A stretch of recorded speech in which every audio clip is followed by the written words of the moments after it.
ஆச்சரியமான ஒரு பிறவி. அவ்வளவு பியூட்டிஃபுல்லாக கொடுக்கக்கூடியவர். அவர் வந்து கட்டாயமாக ராஜா சார் எப்படி கொண்டு வர போகிறாங்கிறது பார்க்குறதுக்கு, அந்த சேஞ்ச் அவுட், அந்த டிரான்ஸ்ஃபர்மேஷன் பார்க்கறதுக்காக நம்ம காத்திருக்கிறோம்.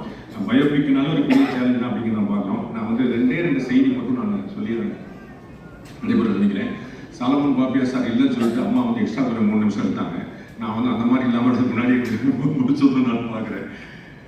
ராஜா சாருடைய கதைகளில் வந்து பின்னாடி தேடி பார்த்தா நான் ஒரு செய்தியாளர், ஒரு பத்திரிகையாளர்னால அந்த செய்தியை மட்டும் ஒரு ஷேர் பண்ணி பார்க்குறேன். கொஞ்சம் அநேகமாக நான் கேள்விப்பட்டு வெளியில் வராத செய்தி. ராஜா சார் எப்படிப்பட்ட ஒரு முக்கியமான மனிதர், எப்படி வரலாற்றில் பதிவாக வேண்டிய ஒரு மனிதர், எப்படி வந்து இதற்கு முன்னும் பின்னும் இல்லாத ஒரு வரலாறு இல்லாத மனிதர் அப்படின்னா 2 முக்கியமான இன்சிடென்ட்ல சொல்றோம். ஒன்று, உங்களுக்கு எல்லாம் பிரபலமா தெரிஞ்ச சினிமா துறையில வந்து ரொம்ப பெரிய, கிட்டத்தட்ட ஒரு 6 மாசம் ஏற்பட்ட திரைத்துறையில நடந்த ஸ்ட்ரைக். அந்த ஸ்ட்ரைக் வந்து அறிவிக்க போறாங்க.